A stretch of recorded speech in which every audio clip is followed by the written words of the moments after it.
안녕하세요, 여러분. 오늘 이야기해볼 종목은 최근 바이오 투자자들 사이에서 상당히 뜨거운 종목입니다. 바로 보로노이입니다.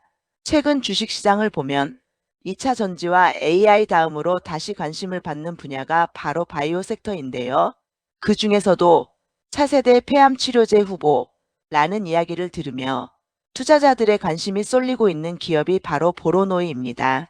그래서 오늘 영상에서는 보로노이는 어떤 회사인지, 현재 개발 중인 신약 파이프라인, 최근 뉴스와 상승 이유, ETF 편입 여부, 앞으로 상승 가능성과 리스크, 이렇게 차근차근 정리해 보겠습니다. 이 영상은 매수매도 추천이 아닌 투자 참고용 분석 콘텐츠입니다. 1. 보로노이는 어떤 회사인가? 먼저 보로노이는 2015년에 설립된 신약 개발 바이오 기업입니다. 주요 연구 분야는 바로 표적 항암제입니다. 쉽게 말하면 기존 항암제는 암세포뿐 아니라 정상세포까지 공격하기 때문에 부작용이 굉장히 심했습니다. 하지만 표적 항암제는 특정 유전자 돌연변이를 가진 암세포만 공격하도록 설계된 치료제입니다. 그래서 최근 글로벌 제약회사들이 가장 집중하는 분야가 바로 표적 항암제입니다. 보로노이는 바로 이 분야에서 기술력을 인정받고 있는 회사입니다. 이 보로노이의 핵심 기술, 보로노이가 개발하는 약물의 핵심 기술은 키나아제 억제제입니다. 이 약물은 암세포의 성장 신호를 차단해서 암세포가 증식하지 못하도록 만드는 방식입니다. 현재 글로벌 항암제 시장에서 이 방식으로 성공한 대표적인 약물이 바로 타그리소입니다. 그리고 보로노이는 이 타그리소 이후 세대의 약물을 개발하고 있습니다. 그래서 투자자들 사이에서는 차세대 폐암 치료제 후보라는 평가를 받고 있습니다. 3. 보로노이의 핵심 파이프라인. 보로노이가 주목받는 이유는 바로 파이프라인입니다. 대표적인 신약 후보물질을 보면 VRN11 폐암 치료제, VRN10 유방암 치료제, VRN7 폐암 치료제, VRN4 자가면역 질환 치료제, 이렇게 다양한 파이프라인을 보유하고 있습니다. 그 중에서도 가장 중요한 것은 VRN11입니다. 4. VRN11 폐암 치료제. VRN11은 EGFR 돌연변이 폐암 치료제입니다. 특히 이 약물의 특징은 기존 폐암 치료제의 내성이 생긴 환자에게도 효과가 있을 가능성이 있다는 점입니다.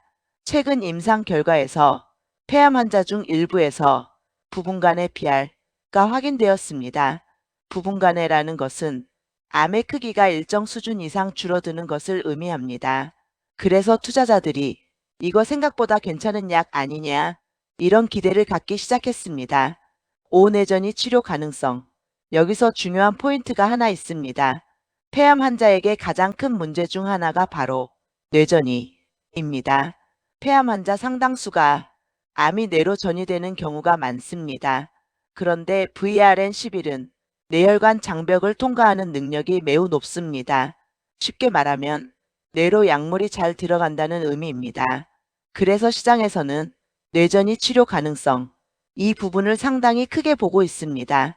이게 사실이라면 약의 가치가 크게 올라갈 수 있습니다. 6. 글로벌 임상 확대. 현재 보로노이는 폐암 치료제 VRN11의 임상을 글로벌로 확대하고 있습니다. 한국뿐 아니라 대만, 동남아, 유럽 등으로 임상을 확장하려는 계획입니다. 이렇게 되면 약의 글로벌 시장 진입 가능성이 높아집니다. 7. 기술 이전 가능성. 바이오 기업에서 가장 중요한 이벤트가 있습니다. 바로 기술 이전입니다. 기술 이전이란 글로벌 제약회사에 약물 기술을 넘기고 계약금을 받는 것입니다. 이게 터지면 바이오 주가는 보통 200, 300 급등하는 경우도 있습니다. 대표적인 사례가 알테오젠, 레고캠바이오, ABL바이오입니다. 보로노이 역시 VRN11, VRN10 기술 이전 가능성이 계속 언급되고 있습니다. 8. 바이오 학회 발표 이벤트. 바이오 기업은 학회 발표가 굉장히 중요한 이벤트입니다. 대표적인 글로벌 학회가 AACR, ESMO입니다. 보로노이도 이런 학회에서 임상 데이터를 발표할 예정입니다. 그래서 투자자들은 학회 발표를 주가 이벤트로 보고 있습니다. 구 ETF 편입 여부, 이것도 중요합니다. 보로노이는 코스닥 150 지수에 포함된 종목입니다. 그래서 코스닥 150 ETF 자금이 들어오면 자동으로 수급을 받게 됩니다. 또한 바이오 ETF에도 일부 편입되어 있습니다. 그래서 ETF 자금이 들어오면 주가에 긍정적인 영향을 줄 수 있습니다. 재무 상황. 하지만 한 가지 알아야 할 점이 있습니다. 보로노이는 전형적인 신약 개발 바이오입니다. 즉, 아직 매출보다 연구개발 비용이 훨씬 많습니다. 그래서 현재는 적자 상태입니다. 하지만 바이오 기업은 신약 성공 여부에 따라 기업 가치가 크게 변합니다. 10일 상승 재료 정리. 보로노이 상승 재료를 정리해보면 1. 폐암 치료제 VRN 11 임상 기대감 2. 내전이 치료 가능성 3. 글로벌 임상 확대 4. 기술 이전 가능성 5. 바이오 학회 발표 이벤트 6. ETF 수급 이렇게 정리할 수 있습니다. 12. 리스크. 하지만 바이오 투자에는 항상 리스크가 있습니다. 대표적인 리스크는 임상 실패, 기술 이전 지연, 적자 지속입니다. 그래서 바이오는 항상 기대와 리스크가 동시에 존재합니다. 결론.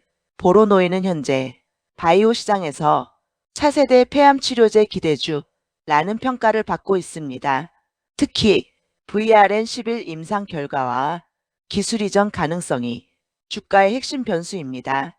하지만 바이오 투자 특성상 변동성이 크기 때문에 항상 신중한 접근이 필요합니다. 이 영상은 투자 권유가 아닌 정보 제공용 콘텐츠입니다.